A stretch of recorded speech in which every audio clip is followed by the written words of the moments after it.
speaking beyond our borders, on land, on the seas and in the air. This is the Chief Koti Show.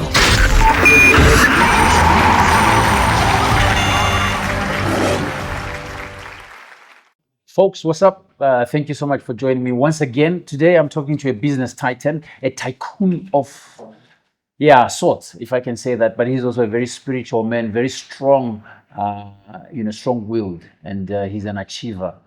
He's very addicted to success, I think, from what I've been seeing. But anyway, everybody else who comes here is definitely addicted to success. And I have the pleasure to introduce Ken Sharpe, very good friend of mine. Ken, how are you? I'm good, Chief. How are you? I'm strong, man. It's good to see you. It's been a Good to while. see you. It's good to see you, man. I don't know how your arm twisted me to get here because I've had so many approaches to be.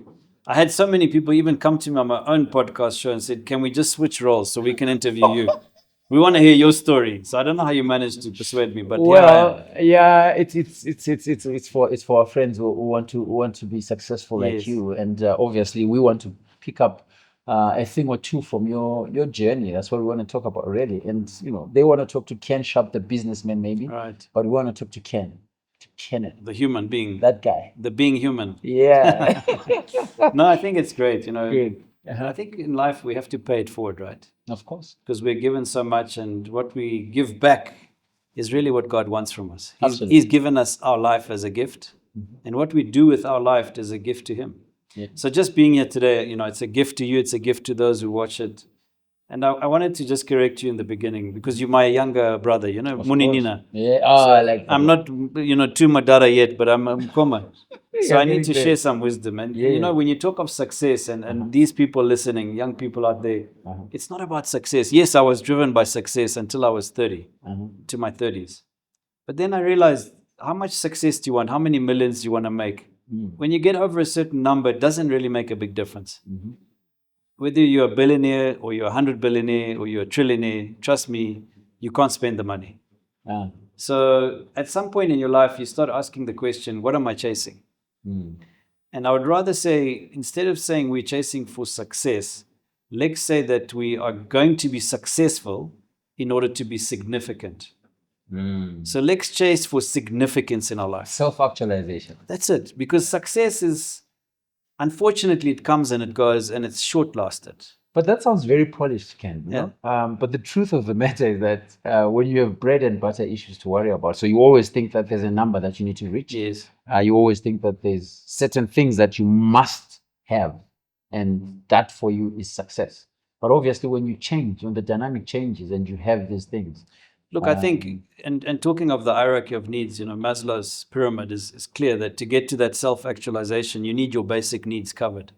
So I think I'm not speaking about basic needs. Yes, we need to provide those basic needs. of course, But once you're providing those basic needs, and how much does it cost someone to eat? Is it $100 a month? Is it $1,000 a month? Perhaps anything in between that, but it's not more. So you can live on $1,000 a month, right? I guess You don't you really need can, to be that successful to get that money. Shamar, you need money. Anyway, But then Yeah. once you're there, uh-huh. my point is, what are you doing with your life? Because What's if you're the just next step? chasing success, are you going to leave something behind after you? If you're chasing significance, regardless if the money comes with it or not, that significance will speak louder and last longer than the money. I see what you mean. Very powerful and some serious wisdom there. So I think we will definitely shift our focus to that and talk about legacy as well, because that's a Yes. very big thing. Talking of legacy, just open the door for us to Ken's life. When did it all start? And where did it begin? Yeah. I took my bankers around yesterday to show them the progress on some of the sites. And one of the guys said to me, I'm really interested in your story. Tell me, how did it start? How did you get into Yeah. property? So, I think, and I said to him as well, if I go back in history, everyone thinks that when they hear the name Ken Sharpe, they think billionaire, guy with lots of money. And it's not always like that, not like they're We wrong, all though, start right? somewhere. We Okay. all start as a baby. We start without movement, Yeah. without words. But when I go back to where I was born, and I don't want to say I'm disadvantaged, or I came from a disadvantaged background, or we were impoverished, because that would not be true. But I do think that we struggled. My parents struggled. There were times when school fees could not be paid. When I was born, my father was a miner in Missouri South. Okay. And we didn't even have a house. We were staying in a mud hut. My mom was A mud hut. yeah. Come on. I'm telling you. Which it was a- Mulungu stays in a mud hut? No, my mom was cooking on a wooden fire. No way. We had a grass roof. I'm telling you. Really? Yes. So my father was building the house, Uh-huh. but he was spending the money on the mine, so he couldn't What was finish he the house. mining it? Gold mining. Gold. He was a gold miner. Big money. Big money. So then my aunt, when I was born in Boyanahanda, Lady Chancellor back then. Mm-hmm. And my aunt was the general manager of the Jameson Hotel. Her husband, Jan de Haast. Yeah. And Auntie Margaret, my father's sister, said to my mother, you can't take the baby back to that place. Yeah. It's not good enough. Just bring him here. We'll look after him and you for a few weeks. Yeah. So I stayed in the penthouse of the Jameson because they were living, the general managers were living on top of the building. You arrived in Stanford. So I got used to that, you know. You know what I mean? I see what you mean, yeah. No, but that's really good. So then what happens after that? You know, so the story starts. I'm Mhm. born in Zimbabwe in 1973. It was the time of the Civil War. There was chaos. And, you know, growing up as a young guy, we moved a lot. My father, so we were in Mashonaland. Mhm. And then he left to Matabeleland, to Bulawayo when I was about 4. He got another mine. I went to school at Kumalo So Primary you're a School. Buddhist boy? A little bit. Oh, geez. That's where I come from. That's where I Okay. grew up. Really? Yeah. So yeah, I spent a few years there as a youngster. And we lived in the suburbs. We had a comfortable life. Mhm. Then my father decided to move back to Mashonaland. He had a mine in Shamba, gold mine. I went to school in Harare to start with, and then Marandera. And then I left the country in 1990 to go and study overseas. Okay. And at that stage, I think I was somewhat confused about my identity, about whether being born in Zimbabwe meant that I was a Zimbabwean. You know, being a white guy growing up in a black country is not an easy thing. Everyone thinks it's not an easy thing to be a black guy, you know? But I felt it was not an easy thing for me because I didn't really identify with my own tribe. Uh-huh. And I felt like a stranger in my own land. What am I doing here? So I thought for a time, maybe I must go back to the land of my ancestors. Yep. Because my great-grandfather came from Britain, and my ancestors before them were Vikings from the north who had come to conquer England. So you're you're a lord in your own right. So where do I go? Yeah, I mean, we've got some claim to some fame. My great-grandfather was the inventor of the electric light bulb. Okay. Sir Joseph Wilson Swan. So his daughter Hilda is the one that eloped with my great-grandfather, Captain Robert Sharpe, and went to Africa. All right. So you could say 4 generations ago. Yeah. And I'm an African, there's no doubt. My identity is clear to me now. I'm a Zimbabwean. I love Zimbabwe. I haven't seen anyone who loves the You know, my country blood like is just as red as yours. Yeah. But then as a youngster, you know, we tried to find our space and our direction. And it didn't work very well for me. I was living with my great aunt. And she passed away. She was 92. So I came back home. This was 1990, end of 1990, beginning of 91. And I met my wife-to-be, who was traveling to South Africa, but it was apartheid, and the Soviet Union had boycotted South Africa. So the closest embassy they had was Harare. Okay. And she stopped in Harare to get a visa to continue to South Africa. And I met her, and I just knew instantly this was the woman of my life. I knew that's my wife. It was love at first sight. You were confused by the lights? No, it was, you know, there was the natural beauty, attraction, of course. Those are the lights, it man. was more than that. It was more than that. It was almost like spiritual. I can't explain it. It's just like I knew in my spirit, man, that this is the woman I have to get. What spoke? I told my best friend, I'm going to marry this woman. He said, no, you're crazy. You don't even speak her language, you know. She's way above your level. So then I followed her. She went to South Africa. I followed her. I tried to talk to her. She didn't speak English. Why you that whipped? Yeah, no, I was. You had to go to South Africa. I gave up everything. And then I got a translator to translate because she didn't speak English. I didn't speak Russian. She's from Ukraine, but from the Russian-speaking part of Ukraine, Donetsk. Yeah.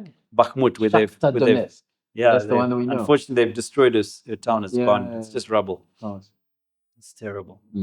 So, you know, after trying to chat her up, she was not really interested in me. I got her to give me just her number and the town where she was from. And then I came back and told my father, I'm going to the Soviet Union. And he said, no, you're not. You have to go back and study at school. I said, no, I'm going to find this girl. And how old were you at this time? I was like 18 years old. So I flew to Moscow in just this shirt, a white shirt, no jacket. I didn't know where I was going. It was middle of winter. I arrived in Moscow and they said, no, you've come to the wrong city because she's in Donetsk. It's closer to Kiev. You have to fly to Kiev. So I had just enough money to buy a ticket to Kiev, got stuck at the airport. I thought, the airport maybe was close to town, but it's like 40 kilometers out of town. It's in a little village area. And I ended up actually being helped by some people because that was the time when Soviet Russia was still communist. Yeah. So there was KGB, there was mafia starting, gangsters. So I had to find a way around these difficulties. And fortunately, angels came to help me. One lady at the airport saw me, felt sorry for me, asked me my story. Then I had no money. I literally had no money left. I had no money, nothing. I either had All to for love. All for love. I either had to go back on the plane home now or find a way to continue At least without get a money. return ticket. I had a return ticket. Yeah. And then her brother was a taxi driver, got to her place. She phoned my wife. My wife didn't even know I was coming. She had no idea. And said, this guy is here in Kiev. He's coming to see you. You are such do we a do with risk taker, man. So she said, no, it's okay. I'll organize him a train ticket. Uh-huh. And someone will bring him the train ticket. Wow. At this hotel. So I went to wait at the hotel for hours. And eventually I'd given up because I couldn't see the person who was coming. And I was walking out the hotel. And then these two young guys came in and I realized they were looking for me. And they rushed me to the ticket and went to, we went to the train, got on the train, went to a town. And then the next task was for me. So for me, it was getting this girl, right? That was the main thing. And the next task was getting around her difficult mom because she had a very strict Soviet mother, communist mother. And this mom was not interested in this young capitalist coming to pollute her daughter's mind. So I had to persuade the mom. And after a few weeks, I started speaking basic words and a few sentences. You were actually staying at their family home? Yeah. Oh. And there was no Google, there was no dictionary. Nothing. I just had to really try and listen and learn. And after a few weeks, she said, okay, if you go back and do these things, then my daughter can follow and come and be with you. So I went home knowing that I've got a potential girl. Secured. I have to now set myself up. So I rented my first apartment, Appaloosa in 5th Avenue. I chose a beautiful place. It was a townhouse, 2 floors. Couldn't afford it. I couldn't even have the deposit, In fact, I remember my uncle was the owner of Aztec Boreholes, one of the biggest companies in Zim then. Yeah. And I went to see him and said, can you sign a surety on this lease? They won't let me sign there. I'm too young. I don't have a job. He's like, no ways. There's a risk. You can't do that. He spent like an hour lecturing me how to talk me out of this. But little did he know that was the only option I had to bring the girl, So eventually I got the place. I found the deposit. I made it happen. I started cross-border trading, groceries. Literally carrying. Like a Malay challenge. Yeah. Jeez. But back then it was difficult because there was no imported goods. Yeah. So you could double them. You bought something for R1, you sell it for 2. So I had a little bit of capital that I got together, go across, buy some things, bring it across, sell it. Then I started getting into cars, bringing cars and importing them. OGIL came, so it was ESAP. Oh yeah. If you remember the economic. 1992, yeah. Then OGIL, the Open General Import License. So you could get some licenses to bring in goods. Yeah. Started trading. And then Ukraine opened up because the Soviet Union collapsed. And 92, 93, goods started coming into Ukraine. So I started trading there, made friends of my partners there. And the rest is history, Jeez. Over the years, I was in many businesses, maybe 100 different businesses, 50 plus partnerships. How many failed? A lot more than succeeded. They say the statistic is about 90% failure. Yeah. So I'm probably half of that, probably about 45% failure. Jeez, but how do you manage that failure? And after having struggled so much to try and. What's your end game? What's your end game? You have to ask yourself. Being an entrepreneur is not for everyone. I don't believe that everyone is born like that. Sometimes circumstances create the necessity for you to become like that. Sometimes you have that talent naturally. And I guess mine was a bit of both. I always liked as a youngster to make money, to trade, to buy and sell things. And then through necessity, I had to provide for this wife to be the bride. So, I had to start working young. I didn't finish school. I dropped out of school at O levels. And Why though? Why did I drop out? Yeah. Love, the heart. The heart said to me, this was my purpose, to get this woman. So I was prepared to give up everything to have her. I hope my son is not listening to this. The kids these days don't believe it. He will drop out and say, but Dad, he made it. I think the point is you got to follow your heart. Mhm. Your heart doesn't lie to you. And you guys are still together now? Yeah. We were married in '93. So that's 32 years of marriage. Wow. 32 years of marriage. I can see my producers, they're not even that age yet. So they are wondering what happened. Okay. So now that you've gone through this part of failure and all these things, there's a story that I picked out somewhere along the road somewhere that you actually went all the way overseas with only $17, was it? It was actually £100. It was £100. Yeah, What would tell us the story? What happened there? So my father didn't really want me to leave the country. Mhm. And I was adamant I wanted to leave. So he got me an air ticket and he literally took me to my aunt and left me with £100. So that's how I, started. And you had to hustle through that 100. Yeah. And So I had double it to, somehow. well, I had to get a job Mhm. as well as go to school. So the easiest job I could find was timeshare selling. I don't know if you guys know what timeshare is these days. But so property developers were selling timeshare 1 week holidays, and they would have to have some smart guys on the telephone to attract people to it because most people were not interested. They'd heard about this gimmick and they thought it was a scam. Yeah.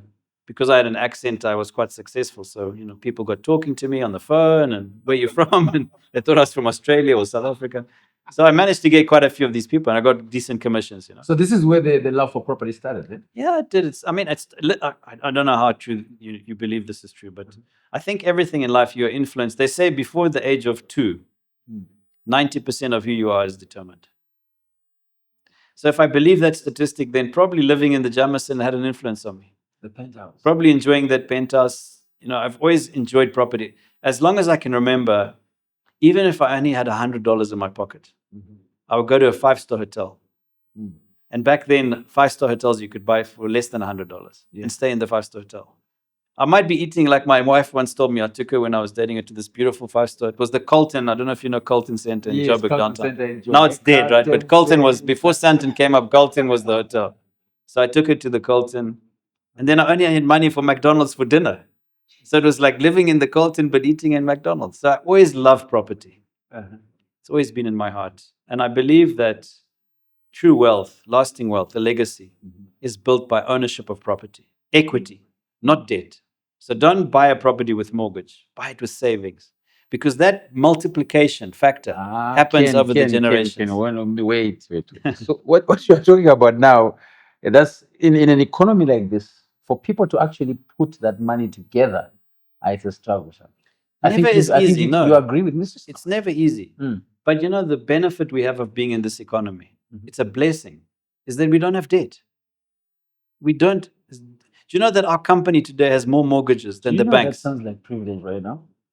Our company, let me explain what I just said. Our company, where we're sitting today, Westprop, has more mortgages than banks have.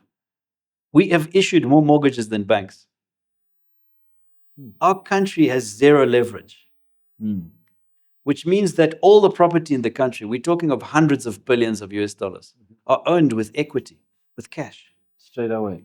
We're in a very unique, privileged position to be in. So the temptation will be to borrow against that property. But then the risk of losing that money is high because I said 90% of business fail. So why would you want to take something that you already own and then risk it? So it's not easy, it's a struggle, but it's worth it in the end. Whether it takes you 10 years or 100 years to own a property, it can be done. But you have to start somewhere. That's a difficult thing. And I think perhaps you might want to dig into that a little bit to encourage some of our followers, who perhaps are like us in the struggle, in the trenches, and there seems to be no light at all. How do you then make it to get to those levels where you say, I'm now saving up for a property, I'm now saving up for this, I'm now saving up for that? Because it's a hand-to-mouth type of economy. Things are very, very tight, Ken. It is. But I'll give you an example, a real story from my life. I was driving a truck a 5-ton truck. With my wife, we just got married. So 93, we got married. So this is probably 94, 95, before my daughter was born. I was having a business distributing confectionery, international brands in the region. So I had agencies for Zimbabwe, Zambia, Malawi. And I sent a manager to Malawi to start selling these things. He came back and said, they're too poor. They can't afford sweets. They can't buy chocolates. I said, there's no ways. Anyone can afford a sweet. Let me go and see myself. I loaded up a 5-ton truck, refrigerated truck. I drove it myself. My bride here. We went to Nyamapanda. We spent 2 days there, got into Malawi. And I made a success of that. I sold all those 5 tons. Maybe it was 50,000 US dollars, which was a lot of money back then. Wow. Maybe I made 20,000 US dollars profit. So back then, for a 20-year-old guy, 20,000 US dollars in less than a month. It's a lot of money, right? You're swimming in money. To someone that said, you can't do it, it's impossible. And I said to my wife driving there, I'm not going to do all this all my life. I'm not going to be driving this truck and selling sweets all my life. This is a means to an end. But what I want to commit today is that we own 5 properties in 5 years. Wow. She was like, what? What are you talking about? I said, no, we have to own 1 property to live in, that's our home. Then another property to go on holiday, so we don't pay for holidays. Then we have 3 more properties that pay us rent, so that when we get older, I don't have to rely on a pension. We'll create our own pension. So she says, I don't know if she thought I was crazy or a genius, but she said, crazy, she said, go for it. It sounds like a great idea. So I thought it would take me a year. It was the first time I stopped drinking alcohol. I gave myself a year. I said, I'll stop drinking. I'll take it seriously. I'll make money. I'll save. So about 5 years later, I had the 5 properties. Wow. And I started by borrowing. You had to do all kinds of things, getting a bond, this and that, whatever had to happen. But after 5 years, I'd paid them all off. Pure equity. That is quick. If you put your mind to it, you can do anything. You can do it. So you've been to Harvard. Yes. This story, how did that happen? you dropped out of school and then miraculously you're at Harvard. What happened? What was the journey there? I like the word miraculous because I think there's so many miracles in my life. Yeah. But I applied. I had a friend that had been there to a program, and he said there's this program for business owners. Applied to it. It's difficult to get in, but it's worth a try. So I applied the first time, no chance. And then some years went by. Same guy said apply again. I tried again. Nope. And then someone else told me, why don't you try again? It's the third time. I'm sure it can be possible. And to give you an idea, this program is harder to get in than an MBA. An MBA at Harvard is probably 1 in 10,000 chance of the applicants getting in. Wow. So you're competing with the best of the best in the world, right? Yeah. But sure enough, they offered me a place. So without having a degree, without having finished high school, they offered me a place. And I went to study a 3-year program, OPM. We did 120 case studies, staying in campus 1 month a year, normally over 2 years, but because of COVID, we delayed. So it was over 3 years. And now I'm an alum. I'm an HBS alum. Congratulations. Well done on that one. Yeah, it's a very big one. And how has been the stereotype of not having been educated when you're now walking into these big rooms and you're talking to big people? It was something that I both feared and revered, because in my young days, from teenager to probably early 30s, I had a ponytail. I had long hair. So I'd walk into these meetings with a ponytail, and maybe I was 20, and there'd be guys around the table in their 50s. And they would look at me, and they would just, what is this boy doing? They would just think, no. This guy's wasting our time. But as soon as I sat down and started talking, I don't know what it was. I just captured the room, and they paid attention. They respected me. You're a very good orator, I think. I was never like that naturally. I mean, I was very shy as a kid. I was not a people's person. I had very few friends, stuck to myself. So I think it's just through experience, you learn. You have to make it work, right? Of course, you gotta try harder every day. So I hear a story. You once worked with Yub Angel? So yes, well, Hubert actually worked for me. Oh, Hubert worked for you? Yes. Okay. So when I was running the food business, the distribution business, we had a place in Prospect Industrial Park. a big warehouse, probably 3,000 square meters with foodstuffs and goods. And we started a bottling business, African Twist. We started manufacturing some soft drinks and things. We were the first in Zimbabwe, by the way, to bring PET, the plastic bottles. And he came and he got a job as an accountant. Yeah, the finance He was guy. a clerk. I think he was like a debtor's clerk. And he actually taught my sister-in-law how to drive a car. And I think he must have been 19, 20. One day he before comes he to went me. to the UK. Yeah. One day he comes to me and he says, "Boss, I'm going to the UK." I said, "What?" "I'm leaving." I said, "What to do what?"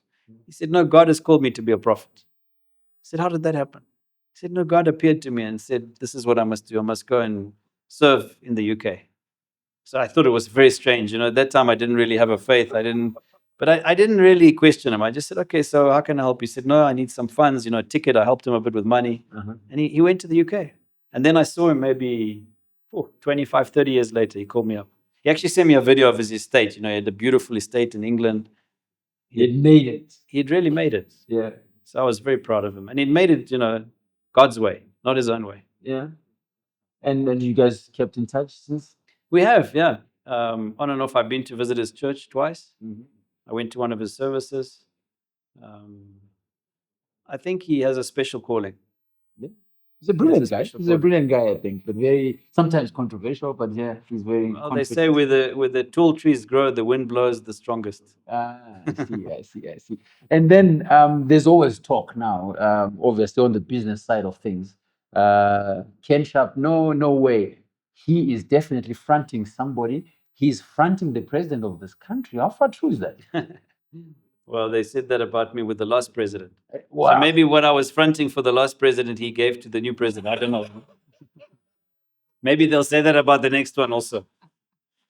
Okay, cool. But you've been rubbing shoulders with these guys. How did that come to happen? Again, I can't claim any fame. I think God places you in unique situations where doors are open to you. And you choose, do you go through the door or not? God never forces us to do anything. But I think that when doors of high places are open, there's a reason for it. You're being allowed a privilege to have access that ordinarily you're not given. So I've taken those opportunities and I've met presidents of many countries. I was at the United Nations General Assembly in September last year, and I was sitting at a table where there were 4 presidents. Your gift 2 African presidents, for you. 2 European presidents. On that side was Elon Musk with the Italian president, Prime Minister. And on this table was the Kenyan president and the Ghanaian president and the Greek president just behind him. Wow. So how did I get into that place? I can't claim that I tried to do that or that I strive to do it, but it happens. And I think it's what we do with those opportunities that count. Because we have a choice to do nothing about it, to sit back and complain, or we have a choice to apply our minds into those places of influence and try to make a difference in a positive way. And that's where my heart is. I'm building Zimbabwe for Zimbabweans. I'm not building Zimbabwe for myself. I have enough money. How many more houses can I build or own? Oh, there's a limit. But I think at the end of the day, what we're trying to do at West Prop and what I'm trying to do is to improve Zimbabwe for the future. And if I'm going to do that, I need the support of whoever's in power. Yeah. Whether it's the president of today or the president of tomorrow, whether it's the cabinet of today or the City of Raleigh officials of tomorrow, that we all need to collaborate, to work together, because the kind of projects that I'm doing are on a national scale. We're talking of billions of US dollars of capital. They're not individualistic at all. They're not. So I'm not just building a house for one person. I'm building thousands of homes, tens of thousands of homes. I'm building cities, I'm building shopping malls, I'm building hotels. So that requires the interest of the state. And the head of state, whether we like him or not, is in that position of power. He's in that position of influence. So I need to talk to that person and to make sure that what I'm doing is within the vision of that individual and that time of the country. Because if it's not, then I'm wasting my time. Of course.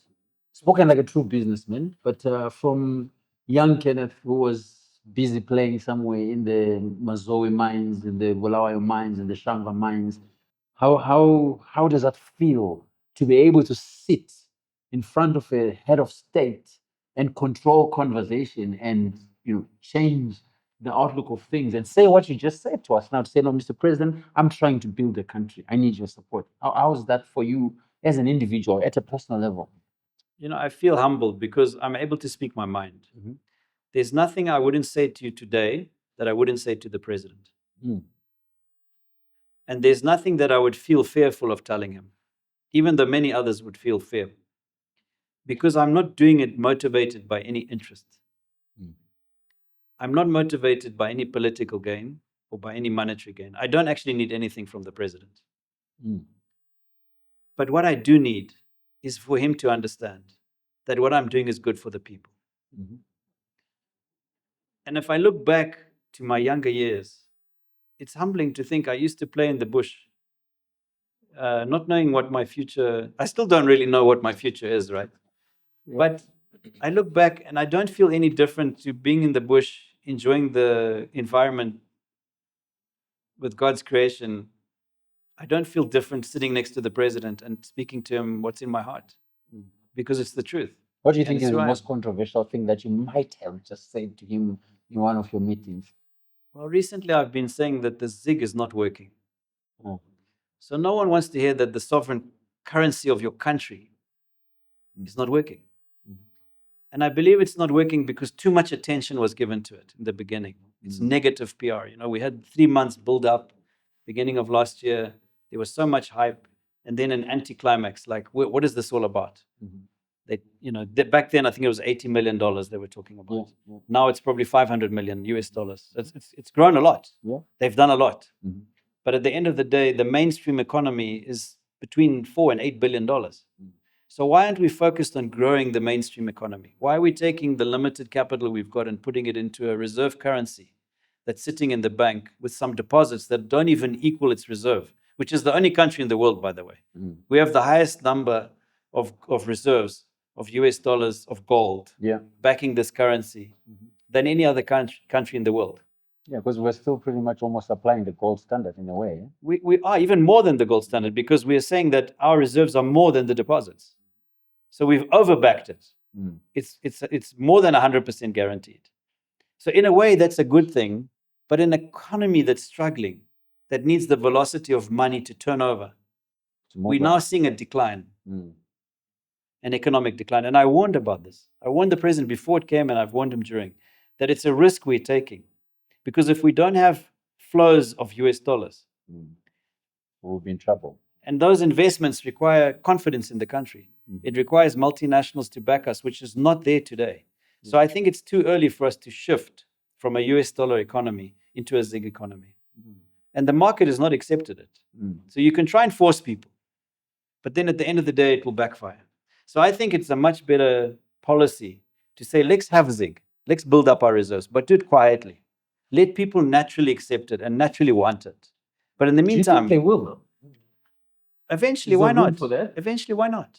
People get used to things, right? Current establishment, it's about trust. It's about trust, right? So maybe today there's limited trust, but in 5 years, would there not be more trust? If the economy has grown 10 times in USD and there's a local currency and people are using it, why not? People would choose what they want to use, but don't force them. So I believe we should have a multi-currency economy permanently. Like the 2030 deadline, I think, is dangerous again because it's being looked at. It's expiring in 5 years' time. So probably that's the most controversial thing. And that's in my heart because I want to sustain what I'm doing. What I want to do is sustain what I'm doing. So many people don't agree with me. I wonder what his responses would have been, but I think he's a very listening guy. We do have a listening president. Yeah. But he keeps things to himself, He does, yeah. He does. I think he does a lot. Yeah. But anyway, away from from the controversy of politicians that you've probably rubbed shoulders with, and I understand also you're serving in some consular position somehow. Is that true? Yes. So I have an honorary council position, which is like an ambassador that doesn't have an embassy in the country. So Kazakhstan, which is not represented in Zimbabwe, I'm their local honorary council. Oh, how did that come about? So again, I was asked to be the honorary council for Ukraine. My wife is from there. Yeah. And then the war broke out, and I decided it would be probably better for me to wait. Okay. and the opportunities. So honorary councils are really not politicians. They're more interested in business, bilateral relations, in tourism, and those kind of things in a country that's war-torn or difficult. So one of my Harvard friends is the biggest developer in Kazakhstan, BI Group. Yeah. And he had encouraged me to come. I went to his 50th and saw the country and what they're doing. And at the same time, the embassy said, we don't have anyone in Harare. Would you consider being the council? So eventually I said, sure, let me do it. And how's that going? It's good. It's going well. Yeah, I think we've taken the first delegation to Astana. I was part of that delegation, and off the back of that, we've created the first, let's say, international financial center in Africa. Zimbabwe now has an active parliament. They passed the bill recently to create the Victoria Falls International Financial Center, which is an offshore zone in a country that functions outside of the country. I always say Victoria Falls is like a country on its own. Like, it really is. Whenever I'm there, like they never experience this electricity issues. They never experience this and that. But because obviously there is attention that is being put there, and I like what the government is doing as far as that is concerned. And talking about Victoria Falls as well, you have listed within the VFX. Yes. Such a milestone as well. How did that come about for you? So for me, it was a selfish reason. I believe that we got to the point of our business where we needed to access bigger capital. We had we have a $300 million balance sheet, and we needed to access capital markets. So we looked at the opportunity of listing on the ZSE, on the VFX. And for reasons, again, of sustainability, I believe US dollars was a more sustainable currency. And that allowed us to be permanently USD based. So we took the decision to give up some ownership, but at the same time allow the public to participate in what we are doing. And when I looked at the vision we have, our vision is not a selfish vision. It's to put 1 billion bricks in the ground by 2050. That's bringing $5 billion US dollars in today's economy of capital into Zimbabwe to build Zimbabwe. That stays permanently in Zimbabwe. So why not give up some of that benefit, some of that success to others that want to share in that journey? And this was the mechanism that allowed us to open the door. Of course, there's a spin-off benefit. So, the PR that comes out of it, the transparency, there were questions on us. We were unknown. Today we are known. You were always known as a very dubious kind of businessman. I think because of your political connections. Yes. How did you clean yourself up, to perhaps to get out there? Obviously, maybe you were already clean inside. Yeah. But from an outside perspective, we saw a very back on the days when I was doing the airport road, Ed Silvoso, who was like a spiritual father to me, he came and he said to me, he actually blessed the road when we started that project. Yeah. And he said to me, don't worry about the controversy, because God uses people that are least obvious. So God makes the weak things strong. God takes the least and makes them the most, right? And he said to me that as you go through this pain, remember that God will vindicate you in his time. I mean, I was accused. I was even on this scandalous thing with there was a Russian spy arrested in the US, and I somehow got involved in this scandal, and I was on the front page of the London, this Daily Express and the Sun. So I saw that. So it was like, how did I get into this mess? But there were just continuous things that gave me exposure in perhaps the wrong way initially to the media, that gave the wrong perception of who I was. But over time, and I think it's through your fruits that you are judged, right? So over time, as I've been able to do what I'm supposed to do, people have begun to realize the true side of me. And that's where I think the press and the publicity have shifted to being more positive than negative. Of course, we know newspapers love to sell sensationalism. And that's will continue. We can't change that. So how does this work now, Ken? You are I watch a lot of movies, by the way. So I always see the bad guys, they always have a ponytail. And you always spot one. So how did that work? It was just something that I enjoyed having long hair. Yeah. And kept it. My best friend is in the US, and he often says to me, I need to grow it back. If my hair gets any shorter than it is now, Yeah. it's like he phones me and complains and says, it's too short. You have to let it grow again. Don't cut that hair. But I reassured him I don't have the strength of Samson. So it was not even that. I see. But I want to wrap up this conversation with you. Of course, we've just let in everybody into our conversation so that at least they can learn a thing or two, which I have learned quite a bit. What would be your parting shot to youngsters who are trying, who are still at that level where you were driving that 5-ton truck, going into Mozambique, into Malawi, trying to make some money, or trying to make ends meet? I'd say stay sincere to yourself. Firstly, because you look at yourself in the mirror every day, and you have to face yourself when you wake up in the morning and when you go to bed at night. So whether you believe in God or not, He's there, and He'll judge you. He knows who you are. He knows your heart. So when you stick to what's in your heart, God will help you. Don't chase glossy things and the luxuries and the material things of this life. They'll come to you. All these awards, by the way, I didn't know 90% of these organizations that gave these awards to me, and to us. But it's not about that. I don't chase after those things. I believe that we need to, as individuals, look deeply within ourselves and say, what do we want to be remembered for? How are we going to make society a better place than we found it? That's the legacy that I want to leave for my children. When I was 17 years of age, driving a car back into Zimbabwe, I said to myself, I don't want to make the same mistakes as my forefathers. I want to make a difference for the next generation. I want to leave something that they'll remember me for. And I think staying humble is important. Servant leadership. It's about serving the people. It's about allowing peace, which our politicians need to focus on peace. That was the thing that went viral, by the way. I just posted about peace. Let's have peace in Zimbabwe. I was actually fasting 3 days for peace. Wow. And normally if I post on X, I get a few hundred. This one went 400,000 people. See, that was a big one. So I said, let's just have peace. Because peace leads to prosperity. And prosperity benefits the people. Absolutely. So for me, it's about staying true to yourself, staying humble, but realizing what benefit you can bring to society. Instead of sitting back and doing nothing or complaining about it, do something about it. Find something that someone needs, whether it's a good or service that someone needs, and work on that. Focus on that. And when you find a formula that works, scale it. And then the money will come. The success will come after that. But first, it starts with being genuine. Tell me something non-sequitur, really. What kind of car do you drive now?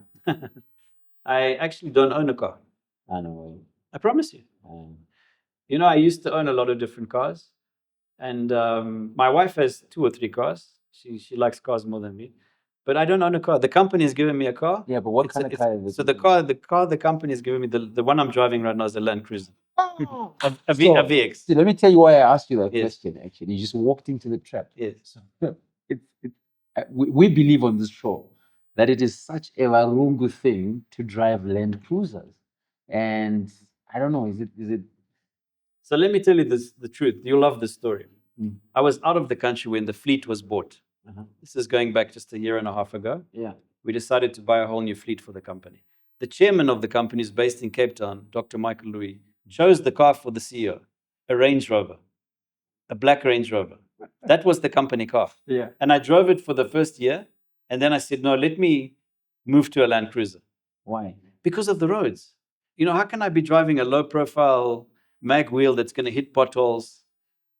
It's not as strong as a Land Cruiser. No, but so I'm just how practical. often do you drive in potholes, really? I mean, just maybe 1 or 2 you're going for a side visit. Both cars are beautiful. Largely you're living here, going home. Both cars are beautiful. Yeah. The Range Rover is a beautiful car, the Land Cruiser, but my heart is with Mercedes. I always used to have Mercedes. When I went to live in South Africa, I moved to BM. So I shifted from being a GL ML fan. Yeah. That was my car. I went into X. So I got an X5. And then I enjoyed that for a while. I had a 5 Series BM, and then I moved back to Mercedes. So if it was a personal choice, if I was to buy a car today, I would probably buy a Brabus SUV or the GL. a G-Wagon or something. But thanks, Ken, for making time for us. We really appreciate and of course, Worst Prop. I think they're going to be partners of this show. We have to say this to the people. They have to know that we've signed a deal here today. They're going to be advertising. So when you see these houses that we are going to be selling to you, please just go and buy them. I know you're doing something absolutely amazing for tourism down in the Warren Hills area there. Now the Hills Luxury It's Lifestyle. called now the Hills, The eh? Hills Luxury Lifestyle. I always drive there and I see big the- wall. I see the big wall. They told me yesterday it's almost costing us $5 million. It's 5 kilometers of a wall that's 5 meters high. It's a long thing because there's a golf course in there, right? Yes. Have you started doing It's a $300 million development, so we want to make sure it's protected. Where are you getting this money from, Ken? From the people. The money always comes from the people. The money is always with the people, not with the politicians. It's with the people. So what's your totem? There's a parting shot that way we have to go now. So, I think let's believe in Zimbabwe. Let's focus on the future of Zimbabwe. My vision, my strategy statement, actually I developed it at Harvard, was the longest one. Out of all the cohort, the students had 5 to 10 year maybe maximum. Mine went 30 years into the future. Yeah. So I'm living and breathing every day 2050. Wow. For the next 25 years, I'm focused on putting 1 billion bricks in the ground. We're at 83 million bricks today. We are bringing the best, not what Zimbabwe has to offer, but the best of what the world has to offer, we're bringing to Zimbabwe. Because we believe in you. We're building a better future for you. Thank you very much. All right. Fantastic.